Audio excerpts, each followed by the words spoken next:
8 વિષય વિજ્ઞાન તેમાં આજે આપણે દેખવાનું છે પ્રકરણ 11 વિદ્યુત પ્રવાહની રાસાયણિક અસરો અને તેમાં દેખીશું કે વિદ્યુત ટેસ્ટરના પ્રકાર જણાવો.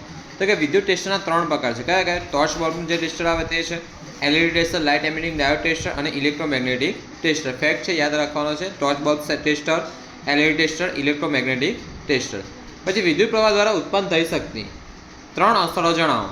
તો કે વિદ્યુત પ્રવાહની ઉષ્મીય અસર જે ગરમી ઉત્પન્ન કરે, પછી વિદ્યુત પ્રવાહની ચુંબકીય અસર જે ચુંબકીય અસર હોય, બરાબર, ચુંબકની કેવી અસર હોય છે, આકર્ષણ અપાકર્ષણ તે દર્શાવે. પછી વિદ્યુત પ્રવાહની કેમિકલ ઇફેક્ટ અથવા રાસાયણિક અસર. પછી આપેલ પ્રવાહી વિદ્યુતનું વહન કરી શકે. એની પહેલાં થોડું આ દેખો કે કેમિકલ ઇફેક્ટમાં આપણે દેખીએ છીએ એનોડ અને કેથોડ વાળું, બરાબર હે ને, પાણીનું આપણે એ કરીએ વિદ્યુત પ્રવાહ મીન્સ કે ઘણું બધું પૃથ્થકરણની બધી ઘટના કરીએ છીએ ત્યારે તેમાં આપણે દેખો કે એનોડ પર કયું વાયુ ઉત્પન્ન થાય, કયો વાયુ થાય, ત્યાં ઓક્સિજન થાય, બરાબર ને. એનોડ પર ઓક્સિજન વાયુ જાય, જ્યારે કેથોડ પર કયો જશે, હાઇડ્રોજન. કયો જશે? હાઇડ્રોજન. હવે ધ્યાન નહીં, આપેલ પ્રવાહી વિદ્યુતનું વહન કરી શકે છે કે નહીં તેની ચકાસણી કેવી રીતે કરશો?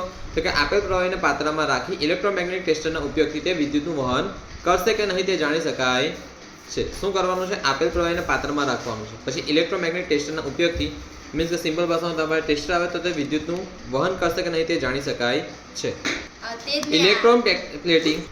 ઇલેક્ટ્રોપ્લેટિંગ કરતા કારખાનામાં ઉપયોગમાં લેવાઈ ગયેલા વિદ્યુત દ્રાવણનો નિકાલ ક્યાં અને કેવી રીતે કરવો જોઈએ? તો કે ઇલેક્ટ્રોપ્લેટિંગ કરતા કારખાના ઉપયોગમાં લેવાઈ ગયેલા વિદ્યુત દ્રાવણનો નિકાલ સ્થાનિક સત્તાધિકારી એટલે કે જે પણ તે ઓફિસર હોય ને તે કે તેને કચરાઓના નિકાલ માટેની માર્ગદર્શિકા પ્રમાણે કરવો જોઈએ. શા માટે અમુક મર્યાદા સુધી તાજા ફળો અને શાકભાજી વિદ્યુતનું વહન કરે છે? તો કે તાજા ફળો અને શાકભાજીમાં હાજર એવા વિવિધ ક્ષાર શું હોય? બકા એમાં ક્ષાર હોય. તો કે તેના કારણે તેઓ અમુક મર્યાદા સુધી, અમુક લિમિટ સુધી વિદ્યુતનું વહન કરે છે. એના પાછળ એવું નહીં કે આપણે સરસ આવે તો લાઇટ બિલ નહીં આવે. કેમ? તો કે વિદ્યુતનું વહન કરે તેવા ફળો અને શાકભાજી છે આપણી પાસે. હા, તો કે એને ના જોડી દેવાય ત્યાં.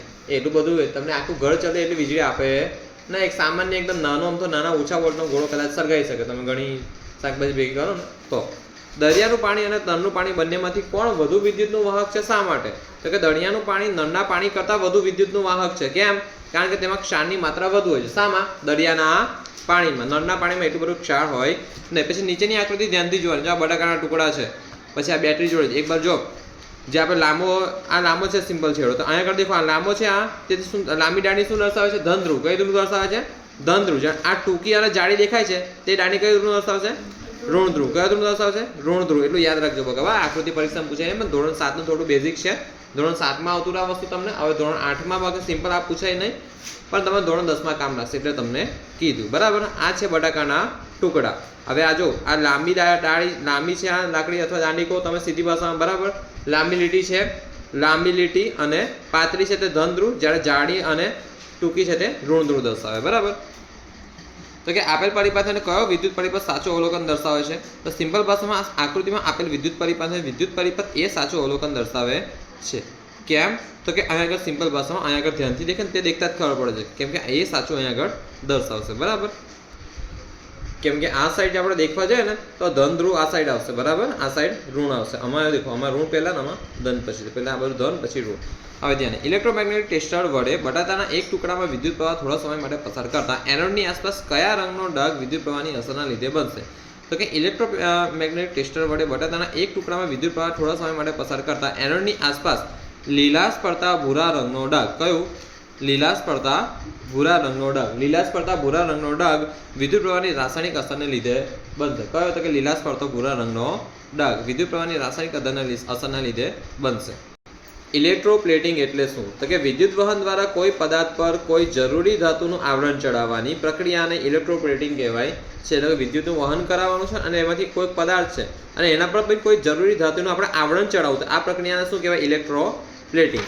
પછી વિદ્યુત પ્રવાહની રાસાયણિક અસર એટલે શું? તો કે વિદ્યુતનું વહન કરી શકે તેવા કોઈ પ્રવાહીમાં વિદ્યુતનું વહન કરી શકે જેમાં સ્થાન વધારે હોય ત્યાં વિદ્યુતનું વહન કરી શકે. જેમ કે આપણે આગળ જ દેખેલું કે દરિયાનું પાણી અને નળનું પાણી બંનેમાંથી વિદ્યુતનું વહન કોણ વધુ સારી રીતે કરી શકે?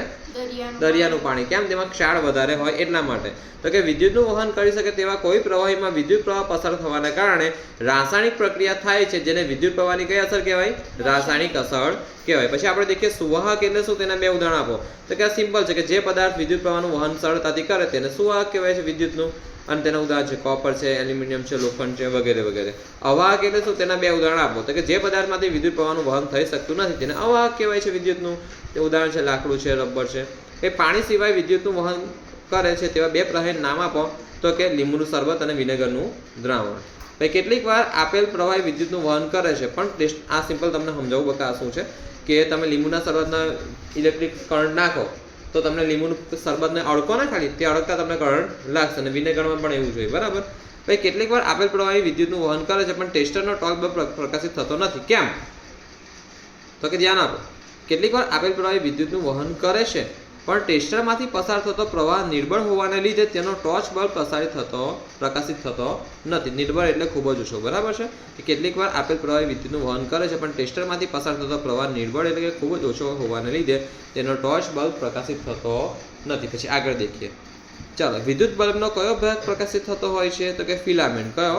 ફિલામેન્ટ. કે વિદ્યુત પ્રવાહની ઉષ્મીય અસરને લીધે ગરમ થાય તેના લીધે બલ્બનો ફિલામેન્ટ ઊંચા તાપમાન સુધી ગરમ થઈ તે પ્રકાશિત થાય છે. ફિલામેન્ટ. ફરીથી કહું છું, ફિલામેન્ટ કેવો આવે? ગઈકાલે પણ તમને કીધું, જો બલ્બ આવે, આ બલ્બમાં આવી કંઈક રચના જોવા મળે છે, અને તેમાં આ જે વચ્ચે આ દેખાય છે ને, આ ઊંચું નીચું, તેને શું કહેવાય? ફિલામેન્ટ કહેવાય. શું કહેવાય? ફિલામેન્ટ. અને ફિલામેન્ટ કહેવાય. બરાબર. ચાલો, વિદ્યુત પ્રવાહની ઉષ્મીય અસરને લીધે પછી આ જોડાયેલું હોય, આ છે ને, આ બીજા જોડાયેલું હોય. જેમ કે તમારી ચોપડી પણ આકૃતિ આપેલી જ છે આ નવનીતમાં, જો, પણ તેમાં ઝૂમ કરીને જો આ ચોખ્ખું દેખાય છે, આ જે દેખાય છે ને, આટલું, અને ફિલામેન્ટ કહેવાય અંદર. બરાબર. ચાલો, તો વિદ્યુત પ્રવાહની ઉષ્મીય અસરને લીધે બલ્બનો ફિલામેન્ટ ઊંચા તાપમાન સુધી ગરમ થઈ તે પ્રકાશિત થાય છે. પછી વિદ્યુત પ્રવાહની ચુંબકીય અસર એટલે શું? તો કે વાહક તાર મીન્સ કે વિદ્યુત પ્રવાહનો વહન કરતો હોય તેવો તાર, કે તેમાંથી વિદ્યુત પ્રવાહ પસાર થતા તેની આસપાસ રાખેલ ચુંબકીય સોય કોણાવર્તન દર્શાવે છે. એટલે કે ચુંબકીય સોય પોતાનો ખૂણો બદલે છે. કેમ? તો કે વિદ્યુત પ્રવાહ પસાર થાય છે એટલા માટે. તેનો અર્થ વાહક તાર પોતે શાના તરીકે વર્તે છે? ચુંબક તરીકે વર્તે છે, જેને વિદ્યુત પ્રવાહની કઈ અસર કહેવાય? ચુંબકીય અસર. કઈ અસર? ચુંબકીય અસર. પછી અહીં જાય, નળના પાણીમાંથી વિદ્યુત પ્રવાહ પસાર થતા ઉદ્ભવતી રાસાયણિક અસરના કારણે ઇલેક્ટ્રોડ પાસે કયા વાયુઓ નિર્માણ પામે છે? તો કે સિમ્પલ છે, તમને ટીક પણ આપેલી. Oxygen anode. Anode oxygen. કયો ધ્રુવ? ધન ધ્રુવ. પહેલા આવે પોઝિટિવ, અને કેથોડ પાસે હાઇડ્રોજન વાયુ નિર્માણ પામે છે. તો તમારે આજે આટલા 17 તો નહીં કરવાનું, હું કેવું તેટલું જ કરજો, અને ટીક કરું છું સરસ રીતે. જો, વિદ્યુત ટેસ્ટરના પ્રકાર તો કે 3 છે: torch bulb tester, LED tester, electromagnetic tester. આ પહેલો કરજો, પીબી લખી લો છો. બરાબર. આ બીજો કરજો સવાલ. પછી આ કરજો, છઠ્ઠો. પછી આ બધા જ 9 થી 17 તો બધા જ કરવાના છે. 9 થી 17 બધા જ કરવાના છે. ઓકે. આ 14મો નહીં કરતો ચાલશે, કોઈ વાંધો નહીં, પણ 9 થી 17 બધા જ કરજો. ઓકે. ને આમાં તમને ટીક કરાયા છે. આ પહેલો છે, બીજો છે, છઠ્ઠો છે. 9 થી 17માં 14 નહીં કરો તો 14મો નહીં કરો તો ચાલશે, કોઈ વાંધો નહીં. તો આજનો ક્લાસ તમારો પૂરો થાય છે.